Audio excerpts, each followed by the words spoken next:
2045년 해방 100년을 넘어 2055년 민주당 100년까지 30년 연속 집권의 황금시대를 열겠다는 거대한 청사진이 제시됐습니다. 선거를 넘어 대한민국의 100년 대계를 설계하겠다는 민주당의 당당한 국정 플랜 집중 취재했습니다. 지금부터 30년 후면 민주당 100년입니다. 역사는 아마 돌이켜보면 지금으로부터의 20년, 30년을 이재명 대통령과 이재명 정부가 첫 문을 연 대한민국 5천년 역사의 최초의 세계적인 선도국가로서 대체 불가의 모범국가로서 나설 수 있는 황금시대를 열었다. 이렇게 기록할지 모릅니다. 그리고 기록하게 해야 합니다. 선거를 앞두고 대통령님과 또 저희가 정부 내에서 비록 말은 못하지만 간절하게 꿈꾸었던 것, 그것은 당과 정부가 함께 민주의 황금시대를 만드는 것이었습니다. 이제 조건이 갖추어졌으니 다시 뛰어야 할 것이라고 생각합니다. 대통령님도 그렇게 하실 것이라고 믿고 저희도 그렇게 할 것이고 당도 그렇게 하실 것이라고 믿습니다. 저도 곧 당에 돌아오면 미력이나마 최선을 다해서 그렇게 하겠습니다. 대통령님을 중심으로 당정이 완벽하게 하나 되고 개혁의 DNA를 확고하게 가지면서 민생, 실용, 확장의 승리 공식을 가지고 다시 이기는 민주당으로 뛰어나가는 것. 그렇게 해서 전국에 우리가 장을 맡게 된 지방정부가 국민들께, 시도민들께 승리와 성공과 모범의 모습을 보여드리는 것, 그것이 우리의 과제라고 생각합니다. 다시 한번 축하드립니다. 감사합니다. 장기 집권 플랜을 얘기를 하셨어요. 네. 예, 그것도 좀 궁금합니다. 어떻게 해야 민주당의 장기 집권이 가능할지. 일단은 그래서 예. 제가 마지막 유세가 4단계. 원래 10년 플랜이었는데 20년. 아니 제 건 10년 플랜이었는데 그 연설문 4장이었어요. 네네. 첫째 장을 하니까 2분 30초가 남는 거예요. 그래서 뒤에는 3장을 후루룩. 안 읽고 네. 애드립으로 해버렸어요. 마지막 3단계 때. 그러셨어요? 그래서 4단계가 3단계가 돼버렸어요. 그리고 10년 계획이었는데 5년 계획으로 제가 그냥 시간이 없더라고. 4단계까지 아, 이 비하인드네 완전히. 근데 어떤 분들도 네. 제 애드립인지 몰라요. 맞아요, 저도. 다 유세문을 예. 했다고 생각하세요. 그러니까요. 그럼 소개 좀 해주세요. 10년. 뭐 그때 말씀드렸던 네. 것처럼 1단계는 지금 그 건강하고 국민 눈높이에 맞는 정당을 만들어야 됩니다. 총선 승리를 준비해야 돼요. 그래서 네. 21대 선거에서 저희가 압승을 해야 됩니다. 네. 그러면은 이제 그걸 통해 가지고 개혁 입법들을 다수 통과시키는 거죠. 문재인 대통령님 임기 남은 2년 동안 성과가 많이 남을 거고요. 네. 그러면은 이제 그 자체가 하나의 대선 준비가 되는 겁니다. 그렇죠. 그러면서 총선에서 정권을 승리하면. 재창출하고 그 다음에 이제 또 5년 동안은 남북 평화를 완전히 정착시키는 것과 네. 소득주도 성장의 내실을 다지는 식으로 가면 됩니다. 그러면 그것만 10년이에요. 되면, 예. 우리 당은 하나가 될 때 승리하고 분열할 때 패배했습니다. 우리 당과 문재인 정부는 공동 운명체입니다. 문재인 정부가 곧 민주당 정부입니다. 민주정부 20년 연속 집권을 위한 당 현대 작업도 시작하겠습니다. 철통 같은 단결로 문재인 정부를 지켜냅시다. 이해찬 총리와 관련해서 말씀을 드리자면은 저는 자주 말씀드리지만 김대중 대통령님이 저의 정치의 스승이고 영원한 스승이고 정치적 아버지 같은 분이라면은 이해찬 전 총리는 나에게 선거를 가르쳐준 분이고 엄하면서 내심은 따뜻한 그런 큰 형 같은 분이었다 이렇게 생각을 합니다. 이해찬 전 총리가 선거의 신인데 이해찬 전 총리 스스로도 치렀던 그 수많은 선거 중에 가장 즐겁고 보람있고 자부심을 갖고 잘 치렀다고 생각하는 1995년 정권교체의 첫 기틀을 넣은 95년 조순시장 선거를 이해찬 위원장, 백이선 비서실장, 김민석 기획단장겸 대변인 셋이 DJ가 파견해서 완전히 그 당시로서는 파격적인 새로운 선거를 치러서 거의 4%의 지지율에서 시작해서 선거 승리를 일궈내는 놀라운 결과가 있었습니다. 약간의 에피소드를 재밌게 얘기한다면 그 선거 때 서울포청철 조선이라는 슬로건을 공모했던 이해찬 총리의 공모에 제가 응해서 제 슬로건이 당선이 됐었고 또 그때 저는 처음으로 아마 우리 야당사에서 여론조사라는 것을 분석적으로 보면서 선거를 치러낸 최초의 전략가인 이해찬 총리의 선거 전략을 보면서 선거를 배웠고, 또 선거 캠프 전원을 지위고와 상관없이 다 모아놓고 토론해서 전략을 만들어가는 그것을 배웠고,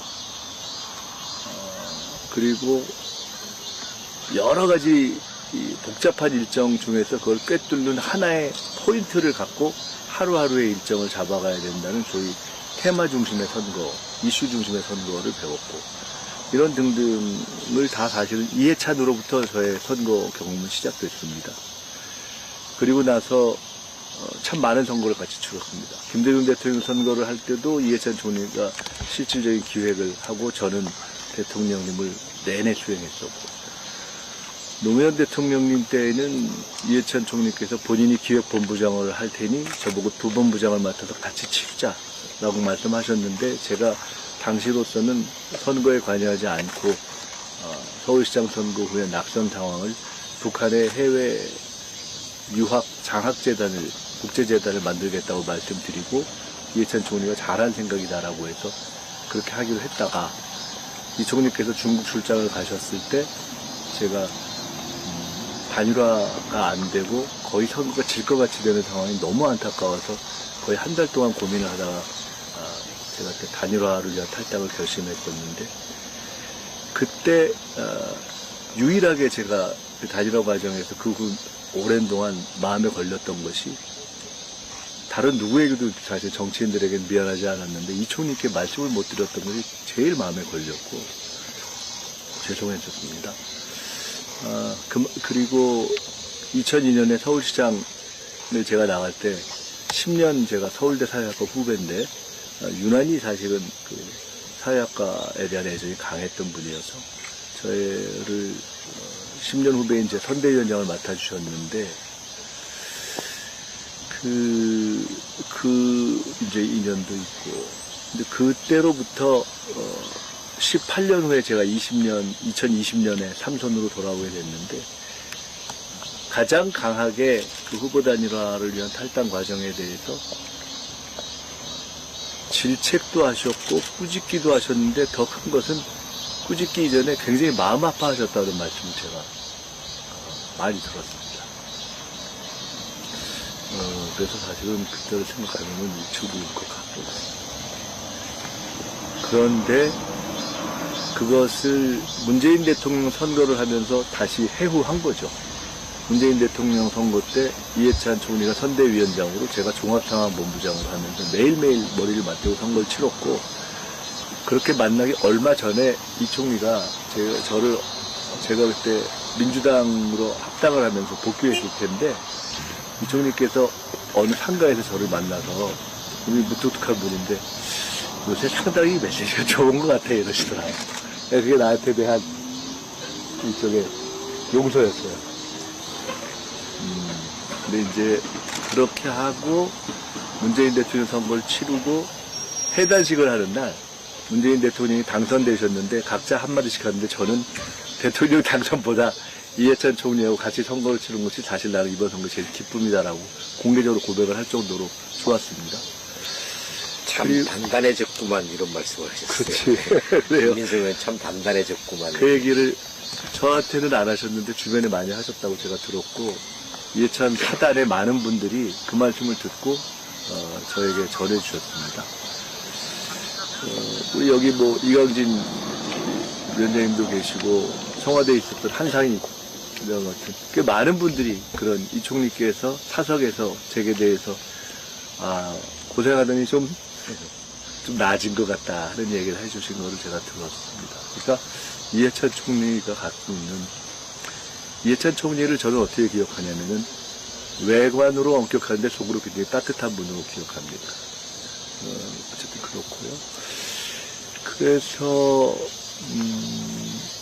그리고 이재명 대통령님의 선거를 이제 치른 거죠. 근데 그 선거를 우리가 총선을 치렀고, 이재명 대통령과 이해찬 총리가 공동선대위원장, 그리고 상임선대위원장에서 제가 종합상황 실장이어서 사실상 대통령께서는 후보로서 대표로서 전국 유세를 다니고 본부는 이해찬과 김민석이 지켰습니다. 그리고 이해찬 총리께서 앉아 계시고 제가 실질적으로 실무를 다 총괄했습니다. 그래서 그것이 둘이 함께 치른 가장 빛나는 선거였습니다. 지금 현재의 민주당 의석을 만들어낸 선거입니다. 그때 저한테 하신 말씀이 있습니다. 그때 그리고 끝난 뒤에 나름 판단관이다. 이해찬 총리 스스로 판단관이라고 표현하셨는데 판단관이다라고 말씀하시면서 그 선거 끝난 후에 저한테 10번 이상 이제는 자네가 해, 또 자네들이 해 라는 말씀을 해주셨습니다. 그게 엄청나게 부담이었고 실제로 그 이후에 대선을 할 때도 그렇게 강청을 했는데 결국 이제 안 나오셨죠.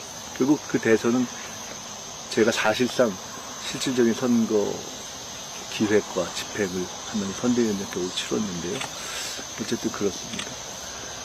그런 인연이 있고 그런데 마지막에 이제 이 총리께서 그래도 공직의 책임감 때문에 이제 평통을 맡으셔서 베트남에 가셨다가 오시고 제가 미국에 갔다가 와서 추서까지 하게 됩니다. 그런 인연이 있었습니다. 조금 길어졌습니다만은 저는 이해찬 총리의 정치를 이렇게 봅니다. 가깝게서 쭉 보면서 첫째는 선공후사, 선당후사의 정치고 두 번째로는 판을 만드는 정치였다. 이렇게 봅니다. 그 시대를 보고 판을 만드는 정치였다. 본인이 뭐가 되려고 하는 정치가 아니고 큰 진영과 세력의 판을 만드는 정치를 하셨다. 이렇게 생각합니다. 그래서 그런 걸 좀 배운 것 같습니다. 그래서 저는 원래 제가 기대하기는 저는 철학적으로는 김대중의 뒤를 잇고 당에 있어서의 역할로서는 이해찬의 뒤를 잇겠다는 생각을 오랫동안 해왔습니다. 이해찬의 뒤를 이을 일종의 전략가의 계보라고 할까, 판메이커의 계보를 이을해야 되겠다는 생각을 하고 있었는데요. 어쨌든 그렇게 됐습니다. 그래서 오늘 이제 이렇게 온 것이 제가 좀 말씀이 길어진 이유는 저 스스로도 말씀을 하면서 오랜만에 좀 정리를 해보는 의미가 있어서 그렇습니다. 이해찬 총리가 든 분이 갖는 의미가 매우 크기 때문에 우리 당에서 김대중, 노무현, 문재인, 이재명 네 정부를 다 중심부에서 거쳤다는 것은 그분이 갖고 있는 사람에게 그야말로 사람에게도 충성하면서 당에도 충성하고 세력에게도 충성해서 그걸 성공적인 결과로 만들어낸 뛰어난 분이었고 가장 까칠한 이해찬이 가장 폭넓게 기반을 만들었다는 것이 갖는 역설이 있죠. 이해찬의 역설. 그런 어떤 존경심을 가지고 있습니다. 이해찬 총리께서 마지막에 제가 총리가 될 때도 가르침을 주셨고 심지어 총리가 돼서 총리실의 장관인 국무조정실장을 추천할 때도 제가 조언을 구했고 그렇습니다. 이 총리께서 2020년에 당대표로 계실 때 제가 삼선 복귀할 때에도 사실은 오랫동안 검찰에 의해서 정치검찰의 탄압을 받으면서 쓰여진 여러 굴레가 있었는데 그것이 다 억울한 것이다 라는 것을 깐깐한 이해찬 대표가 검증하시고 제 공천의 길을 열어주셔서 어떻게 보면 정치에 돌아온 것이죠. 제게 김대중 대통령은 정치의 스승으로서의 은인이고 노무현 대통령은 정치에서 가장 큰 경험을 하고 그것을 용서해주면서 길을 열어주시는 은인이고 이해찬 총리는 그와 관련된 여러 가지 구체적인 걸림돌들을 치워주신 은인이고 이재명 대통령은 그런 저에게 새로운 일의 기회를 주시는 은인이다. 저는 이렇게 생각을 합니다. 오늘 그런 의미에서 그래서 아마 지난 이해찬 총리가 돌아가셨을 때 저는 개인적으로 이분의 평소 성정이 까칠하고 저도 되게 서로 담담한 사이여서 전혀 눈물이 안 날 거라고 생각했어요. 근데 너무 많이 울었어요. 매일매일. 그렇습니다. 오늘 제가 이렇게 오늘 이렇게 말씀을 좀 드린 것은 저도 한번 저의 추억을 정리하고 언젠가 선대 이해찬에 대한 헌사를 한번 정리해야 되겠구나라는 생각이 들어서 여러분께 이렇게 말씀을 드렸습니다. 다시 한번 감사하고요. 끝으로 대표로서 오늘 선배 이해찬 총리를 뵙고 다지는 결심에 대해서 말씀드린다면 이해찬 총리의 지혜와 결기 그리고 선당 후사의 어떤 투명성 이런 것을 기초해서 다음 총선과 연속 집권에 이르는 판을 크게 짜는 판메이커의 길을 잇겠다 이렇게 말씀드립니다. 제가 민주연구원장 때 이해찬 총리를 모시고 대담을 한 적이 있습니다. 그때 제가 이렇게 여쭤봤습니다. 정치인 이해찬은 정책입니까? 정부입니까? 조직입니까? 라고 물었더니 이해찬 총리 그래도 나는 정책이지 이렇게 말씀을 하셨어요. 정책으로 성공한 김대중 이후에 거의 최초의 정책이라고 생각을 합니다. 그리고 큰 판을 만들어내는 역할을 하셨는데 제가 이 총리의 뒤를 이어서 이해찬 총리에게서 배운 자산과 관련된 것은 큰 판을 짜내겠다. 그리고 반드시 승리하겠다. 그때 그 대담에서 우리가 꿈꿨던 것 중에 하나가 이해찬 총리께서 계속 집권을 말씀하셨습니다. 근데 그때 제가 연속 집권이 좀 듣기가 좋은 것 같아서 저는 그렇게 얘기합니다. 그랬더니 임 총리께서 그게 듣기가 난데? 그래서 연속 집권으로 바꾸셨던 적이 있습니다. 민주당 연속 집권의 판을 오늘 짜겠다. 단순한 총선 승리가 아니라 20년, 30년 민주당의 황금 시대를 바라보면서 연속 집권의 틀을 짜겠다는 말씀을 드리고 어제 제가 홍보위원장을 김남준 위원장으로 임명한 이후에 첫 지시를 내렸습니다. 전국에 현수막 2개를 필수 개척하라. 하나는 민주의 황금 시대를 열겠습니다. 또 하나는 법치 파괴 조의되는 물러나야 합니다. 그래서 전국에 걸도록 했습니다. 2045년 해방 100년, 2055년 민주당 100년까지의 30년 우리가 어제 대통령님을 다시 뵌 자리에서도 우리가 나눴던 황금시대. 대통령님께서 어제도 그 말씀을 젠슨 황 얘기를 언급하시더라고요. 민주의 황금시대를 여는 연속 집권의 판을 당대표 김민석이 이해찬 전 대표님의 뜻을 이어서 확실하게 만들어내겠다. 이렇게 하는 것으로 오늘 아침 추모의 인사 겸 결의를 대신하고 고맙습니다. 개혁과 실용으로 무장한 민주당의 30년 연속 집권 선언, 인구 지형의 변화 속에서 중장기적 국가 번영을 이끌 진짜 승부수를 지금 바로 짚어봅니다. 현재 정치 구도에서 20년 민주당 집권은 뭐 저는 거의 예정돼 있는 일이다. 지금부터 20년 정도는 민주당이 집권을 할 것이다라고 네. 보고 계십니까? 오, 그러시군요. 그거는 뭐 민주당이 잘해서 못해서가 아니라 거기는 상수니까 네. 한 45% 안팎의 지지율이 고정돼 있어요. 인구 구조가 변하지 않거든요. 네네네. 국회의원들이 지역구 정할 때 제일 먼저 보는 게 뭔지 아시죠? 야. 아파트 서울 수도권 아파트가 몇 평대 아파트가 아파트 가격이 얼마짜리가 어디에 있는지가 지역구 선택이 1번이에요. 민주당도 매한가지고 국힘도 매한가지예요. 왜? 아파트 값이 오르고 뭐 잘 되는 데는 국힘. 네, 조금 서민들이 강한 데는 민주당.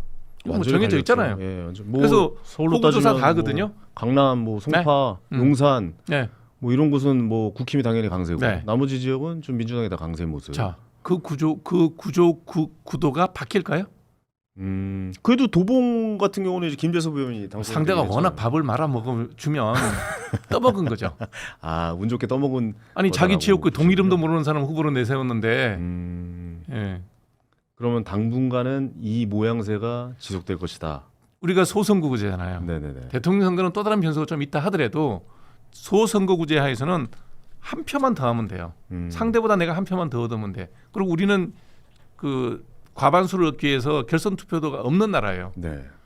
3명이 나와서 33 더하기 한 표면 여기가 되는 거예요. 그러네요. 노태우 대통령은 35%로 그렇죠. 대통령도 했어요. 네.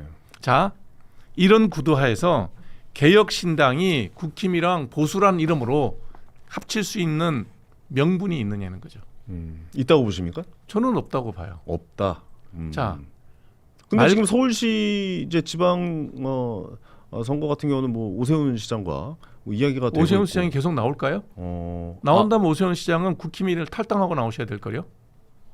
그렇게 생각을 하십니까? 자. 오세훈 시장이 이번 다음 지방선거에 서울시의 후보가 될 수 없을 수도 있다라고 보세요? 아니요. 당내에선 되겠죠. 네네네. 당내가 되면 개혁신당하고 그 오세훈 시장이 이준석 대표와 오세훈 시장이 개인적으로 친분이 있고 신뢰가 갈 만한 아주 합리적인 분들이에요. 그렇다고 해서 개혁신당이 여기서 뭐 연합공천을 하거나 그럴 개연성이 있을까요? 아, 그럴 국힘의 가능성은 당위에 없군요. 이름을 걸고 있는데 적어도 저는 부정선거 얘기하는 사람들하고는 개혁신당이 같이 못 갈 거라고 봐요. 오세훈 시장과의 릴레이션십은 있지만 국힘 전체랑은 아직도 할수 부정선거 없다라고 얘기하잖아요. 네네네네. 아직도 윤 어게인을 얘기하잖아요. 어떻게 같이 가요? 그럼 지방선거를 뭐 공천을 놔둔다거나 이런 일은 없을 거라고 보시는 거죠? 국힘에는 어떻게 공천을 하냐? 개혁신당 정치 4년하고 끝날 거예요? 알겠습니다. 아니 상식적으로 얘기해보자고요. 대한민국에서 지금 윤 어게인을 얘기하면 박수 치는 사람이 35% 정도 있는 것 같더라고요. 여론조사 결과를 보면. 35%나 되나요? 국힘 지지율이 35%에서 38% 왔다 갔다 하니까. 지금 국힘이 윤 어게인을 얘기하는 사람이 다수인가요? 아니면 그래도 과오가 많고 탄핵됐으니까 정리하고 넘어가야 된다라고 얘기하는 사람이 많아요. 지금 당 대표가 아무래도 장동혁 대표가 된 거 보니 아무래도 좀 윤 어게인이라고 외치는 분들이 많을 것 같습니다. 네. 네. 그러면 그 당이랑 손을 잡고 다음 뭐 지방선거 끝나고 국회의원 선거 다음 대선 때 우리는 제대로 된 보수입니다는 얘기를 뭐라고 뭘로 얘기할 거예요? 어떻게 설득할 거예요? 명분이 없다고 보시는군요. 그 다음에 선거 끝나고 치면 부정선거, 좀 적게 이기면 더 이길 수 있었는데 부정선거 때문에 못 이겼다. 선거에 왜 나옵니까? 또 부정선거 할 건데 혁명을 준비하셔야지. 그런 정당이랑 어떤 명분을 갖고 김영삼 대통령이 민정당이랑 합당할 때 부정선거는 얘기 안 했어요. 그 사람들도. 그렇군요. 민주주의의 근간에 대해서 가장 핵심적으로 이번 선거 부정선거야. 맞아요. 선거에 부실한 관리가 있었던 거는 맞겠지만 당락이 뒤바뀔 정도면 후보자들이 소송합니다. 저도 그 생각에 동의하긴 합니다. 그렇게 동의하는 사람이 민주당 진영에서도 많은 사람이 동의를 하고 민주당 지지율의 45% 정도라면 그중에 한 15% 정도는 중도에서 중도 왼쪽이에요. 거기서 우리가 표를 중도에서 가져올 수 있는 표가 15에서 15% 정도 될 거예요. 그 사람들이 너네들도 그럼 똑같이 부정선거 얘기하네? 그렇게밖에 더 보겠냐는 거죠. 너희들도 다를 거 없구나. 뭐 표만 되면 되겠죠. 부정선거랑 또 손잡네? 이렇게 될 거 아니에요. 네. 네. 그러면 자, 그래서 하는 얘기 20년 동안이에요. 네네. 그거는 저기 개혁신당이 10에서 15%로 세를 조금씩 늘려갈 거예요. 그거는 인구 구조가 나이 드신 분들이 이제 또 사망하고 젊은 사람들이 올라오면 네. 20, 30대는 다 알거든요. 그러니까 이제 그분들이 정치에 더 참여를 하고 의견을 발표를 이제 개진을 하게 되면 우리 지지율은 조금씩 늘 거예요. 근데 여기 낡은 보수들하고는 합당할 수가 없는 상황이에요. 네. 그럼 낡은 보수는 죽어도 35%밖에 못 얻어요. 수도권 전멸입니다. 결국 그러면 오세훈 시장이나 뭐 안철수 뭐 의원이나 탈당하셔야죠. 탈당을 해서 개혁신당으로 와야 된다는 아니요, 뜻인가요? 개혁신당이나 오라 그러면 또 그분 자존심이 상하죠. 새로 당을 만들어야지. 새로 뭐 당을 개혁신당이 뭐 만든다고요? 엊그저께 생긴 당인데 뭐 당 이름을 꼭 그렇게 가져갈 이유가 있나요? 와, 그러기에는 정말 쉽지 않을 것 같아요. 뭐가 어려워요? 오세훈 시장 나이가 저랑 비슷해요. 아니 그게 아니라 만약에 그렇게 되면은 뭐 결과가 불보듯 뻔한 결과가 나올 뭐가 수 있잖아요. 불보듯 변해요? 지금 국민의힘으로 나와서도 서울시장으로 민주당 후보가 붙는다면 사실 격차가 그렇게 많이 나지 않을 텐데. 네. 그럼 국힘도 후보를 내고 개혁신당 후보도 내고 국힘 새로 후보 나올 사람이 있을까요? 뭐 어쨌든 내겠죠. 근데 봐봐요, 이번에 대통령 선거도 결국에 김문수 후보로 40%가 넘어가잖아요. 그러니까 결국에 보수는 그쪽으로 모일 수 있는 가능성이 그렇지 않다고 저는 높다라는 봐요. 거죠. 오세훈 시장이나 안철수 의원님 같은 분들이 나와서 네. 수도권에서 어차피 TK는 안 되잖아요. TK는 네. 안 되죠. 예. 그러니까 지금 국힘을 TK 지역에 옛날 그 호남 영남 자민련처럼 네. 충청도에 있는 소수 그냥 그 매니아 클럽들 갖고 하는 정당으로 만들고 수도권 선거를 똑바로 해야죠. 서울 경기. 서울, 경기, 인천 빼고 나면 대한민국에서 보편성 있는 선거 결과가 나오는 데가 없잖아요. 호남에 누구 공천한들 이번에 조국 신당에서 뭐 만일에 선거를 한다 그러면 네네. 거기는 호남 지역은 호남은 짬짬이 할 거예요. 반반. 근데 이게 아무리 생각해도 오세훈 시장이 나와서 신당을 창당하다, 이것은 좀 상상하기 어려운 결과라. 그런 정도의 결기가 없으면 정치로 뭐 합니까? 그런 결기는 있어야 된다. 정치. 지금 이제 오세훈 시장이 나이가 60대 초반인데 네. 저보다 한 살 많나 한 살 적은가 그럴 거예요. 그럼 인생 후반에 정리할 나이잖아요. 예. 그럴 나이에 뭔 그렇게 욕심이 있습니까? 서울시장 3번, 4번 했잖아요. 네네네. 국회의원도 해봤고. 네. 그러면 다음 대권을 노린다 그러면 이 구도에서 변화 없이 이길 방법이 있나요? 지금 보수 변화가 있어야 진영은요. 된다. 네. 무에서 유를 만드는 옛날에 피터 딜이 썼던 책인가? 제로 투 원이라는 책이 있어요. 없는 거에서 1을 만들어야 되는 거예요. 네네네. 1에서 2, 3, 4를 만들어 갖고 이길 방법이 없어요. 그러려면 무에서 1을 만들어내야 되는 그런 급격한 어떤 변화를 구동해낼 수 있는 결단이 없이 어떻게 표를 좀 더 얼마나 좀 더 보태서 이길 수 있을까? 그 윤석열 대통령 당선될 때 마지막 써먹었던 방법이에요. 그 방법은 이제 도저히 안 됩니다. 왜냐하면 윤석열 대통령 때 이준석 대표의 당 등 뒤에서 칼을 꼽는 순간 건너올 수 없는 강을 건넜어요. 만일에 윤석열 대통령이 지금 임기를 중이고 또 원활하게 임기를 수행하고 있는 상태에서 이준석 대표가 개혁신당에 있을 때 불러서 그때 내가 미안했다. 이런 거면 다시 회복이 가능하겠지만 네. 그걸 할 수 있는 사람이 없잖아요. 이제 그 상황은 끝났죠. 그렇죠. 있을 수가 없는 얘기. 그러면 지금 현재에서 국힘이 할 수 있는 건 장동혁 대표가 할 수 있는 거는 우리는 개혁 부정선거에 대해서 얘기하는 사람 우리 당에서 공식적으로 다 배척한다. 그다음에 우리는 윤석열 어게인을 얘기하는 사람들 당에서 공식으로 배척한다. 그리고 이준석 대표를 그렇게 정말 그 말도 안 되는 누명을 씌워서 등에 칼을 꼽았던 것에 대해서 전 국회의원들과 함께 무릎 꿇고 사과하겠다. 합치자. 이 정도 나오면 얘기는 달라지겠죠. 근데 할까요? 민생, 실용 그리고 장기 집권의 비전 2055년을 향한 민주당 100년의 거대한 프로젝트는 이제 막 출발선에 섰습니다. 준비된 청사진이 어떻게 대한민국의 미래 지도를 완성해 갈지 계속해서 전해드리겠습니다. 시대의 새벽을 열었던 그 열정 그대로 100년 대계를 완성할 진정한 힘은 오직 깨어있는 여러분의 손끝에서 나옵니다. 지금 바로 영상을 공유해 함께하는 힘을 보여주시고 구독과 좋아요로 개혁의 길에 든든한 동행이 되어주십시오.